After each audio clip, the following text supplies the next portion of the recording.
What's going on, guys? We are not actually going to be working on the G today. We will get a video on that one. So far it's still bank owned, still getting it paid off. Once it's paid off, we're going to do some really cool stuff to this one. Pretty bitch in stock though, just FYI. Absolutely love this car. This is, again, primarily the wife's. Not even going to be talking about the Mustang, but it is a Ford, and we'll give you a sneak peek at the engine that came out of it. So this was initially my grandfather's. He bought this one brand new back in 1969. This is an f100. It originally was cream white. I will actually show you the interior on this one. It is still original on the inside. This is the color that it originally came. It was this cream white, and it has faded a little bit, and it's kind of an odd day. Got some weird colors coming out of the sky. So that's actually the sun over there, and all of that crap is smoke. Straight out of California. It is August 6th when we're filming this one, and it is smoky, it's nasty. About half of Northern California is basically on fire at this point, and that's, you know, the ones that they're actually telling us about, because I mean, that is just way too much smoke. Usually you can see a whole mountain line coming down, and you can't see any of that. And over here you could see a whole mountain line coming up, and over here, and we're only about a mile and a half, maybe 2 miles away from that mountain, and you can't almost not see it. It's ridiculous. But anyways, back to this truck. This originally had a 3-speed in it and an inline 6, but my father and my uncle, after my grandfather passed, they actually did rebuilt or put a new motor in this one, engine swapped it. They were able to get a 302 out of a 302 V8 out of a 72 Mustang, I believe it was.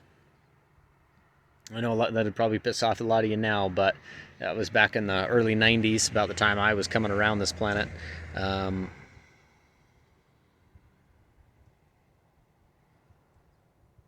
But yeah, it came out of a 72 Mustang, 3-speed. It has been swapped. This does have a 4-speed. It really isn't much of a 4-speed. By the time you get to about 70, 80 mile an hour, you're redlining the engine in 4th gear. So eventually I do want to get that swapped. I do have a T5 sitting in the garage that might get slid into this one. We'll see if it'll last. It came out of a V6 Mustang, so it more than likely will get scattered, assuming I can get that engine to run. But so yeah, that's the brief history over this one. My uncle ended up passing away late 90s, and it went to my grandmother's house. She was still alive, and sat in her backyard. This is my favorite part about this truck, is this noise. I love it. I love it. So solid. New trucks just don't sound like that. But anyways, this one ended up sitting at my grandmother's house for 4 or 5 years. It was pretty rotten when we got our hands on it, which is typical. Where we are in Utah, it has seen a lot of years on roads. And a couple of things have been replaced, though. Those are not original fenders. These are like 3rd or 4th fenders. They've definitely been around. But yeah, pretty rotten out, so I'm hoping to be replacing these. I would love to pop the hood for you and show you the inside, but the inner fenders are completely rotted out where the hood hinges sit, so unfortunately we're not going to open that up today, because that is something of a nightmare to get that to close again. Those will be getting replaced. I will be doing a video on that. The front end on this one is actually still pretty good. We kind of lost the D inner, which, you know, the engine's torn apart in the garage, so I mean, it kind of makes sense. So we're just a 4. We're for it, but you know, we're not quite forward yet. We'll get there. We'll get there. I do have that. Luckily, I do have that emblem, that D, sitting in a box, so I will be able to get it installed for about the 7th time. Anyways, though, absolute beautiful truck. I've had quite a bit of a history with this one. Drove this one through high school. All of my siblings got to drive this one through high school, and after I handed it down and got handed down again, my youngest brother ended up running it out of oil. He was, I I tried to teach them a couple of things, but I mean, when you're that young, it's pretty hard to, you know, they just beat on things. They don't really enjoy things or appreciate what it really is. You really beat the living crap out of it. But and that Supreme sticker, that's coming out of there. I can go back to California. I'll even put that in a box and mail it back to him because he probably spent $300 on it. Anyways, love the kid. He's an awesome guy. Would recommend him any day of the week. He was young, but the motor did end up getting destroyed. But we're going to go take a look at that engine now. Oh yeah, if I didn't mention, these are SS Kragers that my uncle purchased and put on this back in the early 80s. I actually found a receipt in the glove box for them. I was rather quite blown away it was still in there. But those are original Krager SS rims. Pretty sweet to actually have them. They definitely need to go to a wheel repair shop. There's a couple of bends in them. Dings, odds and ends that need to be kind of cleaned up with them. But anyways, back to the story. So my brother ended up running it out of oil, ended up getting rod knocked pretty bad. We were able to catch it early enough, pulled the engine out. I was actually able to take it down to the machine shop for my dad.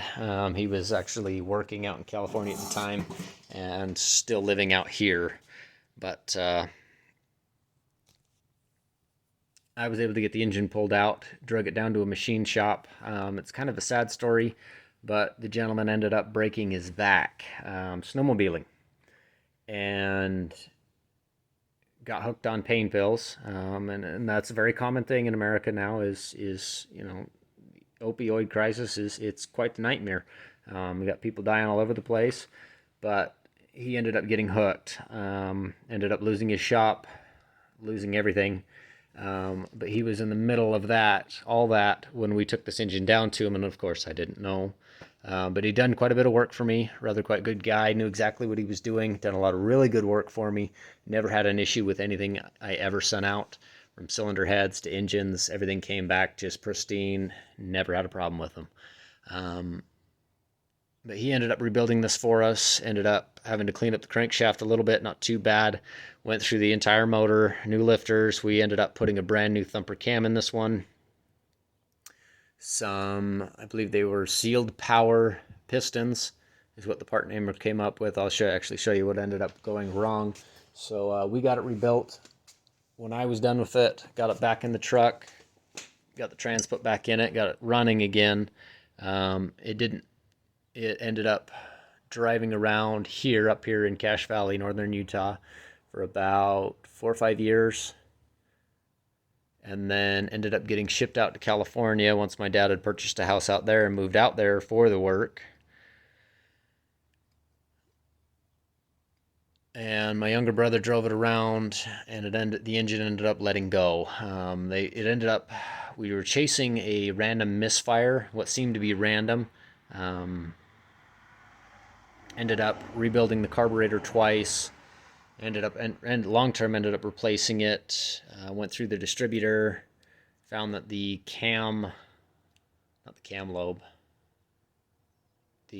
octagon lobe that the points sit on, and actually that separates the contacts, that was completely worn out. So we ended up replacing the distributor.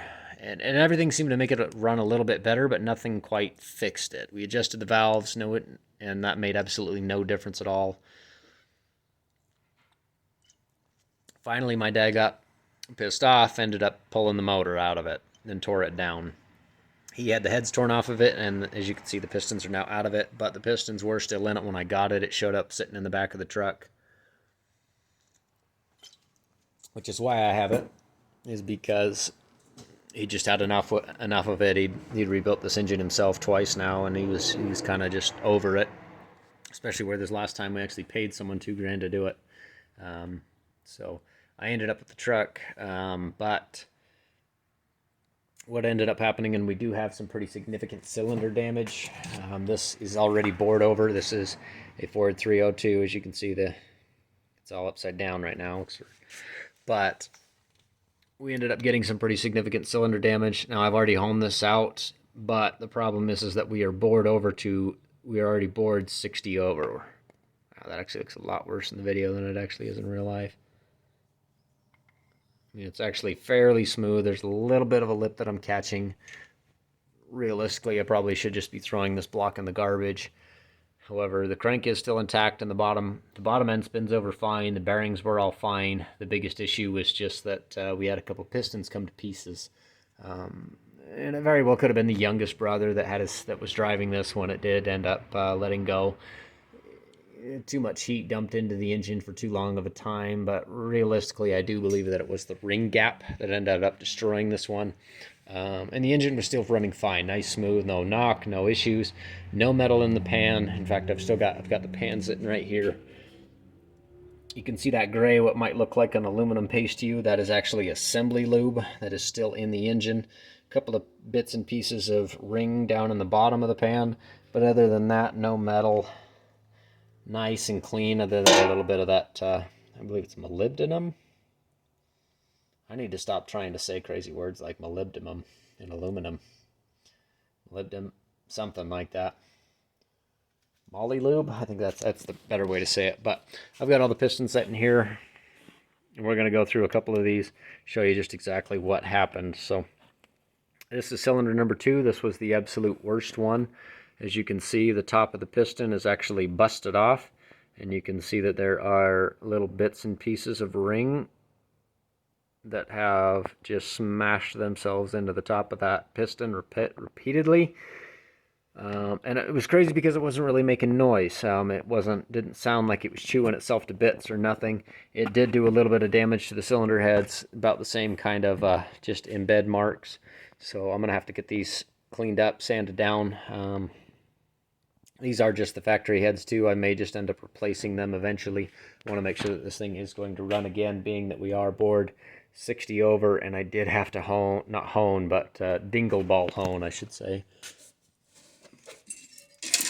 This guy, I did have to do quite a bit of it to clean up some of these cylinders to a point where I at least felt that the rings at least had a chance to seal and retain compression for, longer than at least 20,000 miles, hopefully. But we'll just have to see what ends up happening. So we do have parts inside. Do have a couple of race car parts to show you guys. But yeah, that's what ended up happening. So cylinder 2 is the worst. And then when the rings ended up butting because the gap was too tight, the ring ended up buckling, shattering the piston, and then scattered the ring to bits. And then all that bounced around, and we'll go through all these. You can see cylinder 1 didn't do too bad at all. Altogether still. Notice the ring gap. I mean, granted, it's not really a good measurement right there. One of these is actually, one of the rings is seized in one of these pistons. I already showed you number 2. We'll get on to number 3 here. You can see rings are still there. No issues there. But the top did take quite a beating, and you can actually see there are actually bits of ring embedded in this piston, but these rings right here are still intact, still nice and square. Nothing broke out of that one,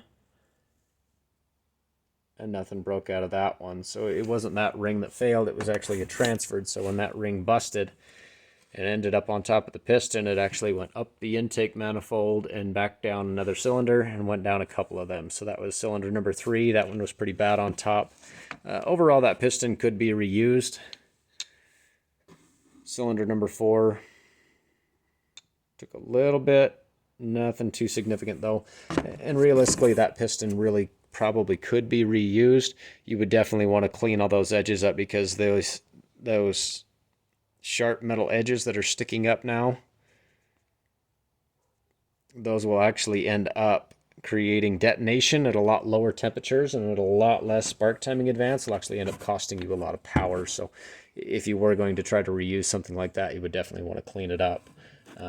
I found, for trying to find the pistons that I wanted, and I didn't spend a whole lot of money. I think I spent $135 on a new set of pistons, but you can see more ring damage. This is cylinder number 8. This one's mostly just embedded. And you can see it definitely tried to get down the sides of the piston, and some of it actually did. You can see there are some metal shavings, and so, I mean, technically you could reuse that piston with cleaning it up a little bit, but for the price of replacing them of $135 for a new set of pistons, I could care less. You can see this is cylinder number 7. You can see the ring land is actually busted out of this. And I've already pulled out the ring and thrown it away. Probably should have kept it, but I ended up sticking it back in cylinder number 7 on the block, the ring, and checked the gap on it, and it was at about 0.007. So you'll notice this is 0.060, so that's 60 thousandths over. It was less than that, so it was 0.007 thousandths. And you should be somewhere between 24 to 30 on this engine, I do believe, and that's about where I'm going to set it, is even, maybe even higher than 30, just to know that I'll never have this problem again. But way too tight, and there were only a couple of them. So cylinder 2 let go, cylinder 7 busted out the ring land, and I believe it was either 5 or 6 that broke out the other one. You can see this one, same thing, a little bit of aluminum shavings down the side of it. That almost looks like weld spatter.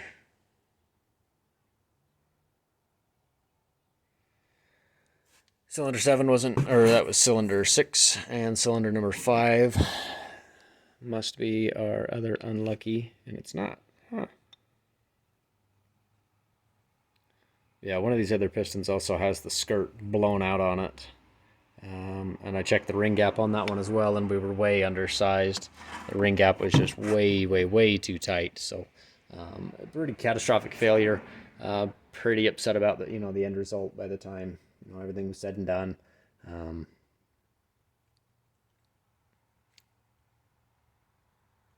But yeah, so we're gonna go inside real quick here, show you some race car parts. Got some new pistons.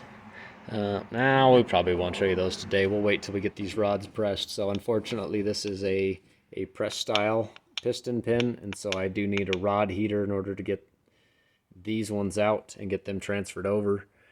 We're gonna keep this one low buck. I'm not gonna spend the $500 to $800 to put some nice steel connecting rods in it, which I probably should, but it's just money we don't have. And yeah, you're going to accelerate a lot faster. You have the potential to make more power and a much stronger bottom end, but realistically, this motor's not going to see more than 200 to 300 horse, maybe 400. We'll just end up having to see if we can get this thing to run again, see if we can get enough compression out of those blowed out cylinders now that we've dingle ball honed them almost into nothing. But hope you guys are excited for this one. I definitely am. Should be seeing a lot more videos on this one. Expect to see a couple more for the Mustang. We do have a couple of new parts, 2 new upstream oxygen sensors, and there were a couple other things that we're doing to this one here real quick. Oh yeah, a turbo. We've got to be getting onto that one. Been a little bit of a busy summer. Been running around like crazy at work, showing up an hour early, leaving 2 hours late. It's just been kind of a crazy summer, but anyways, hope you guys have a good night. Absolutely enjoy your weekend. Subscribe, like it if you want, dislike it, don't care. Have a good one.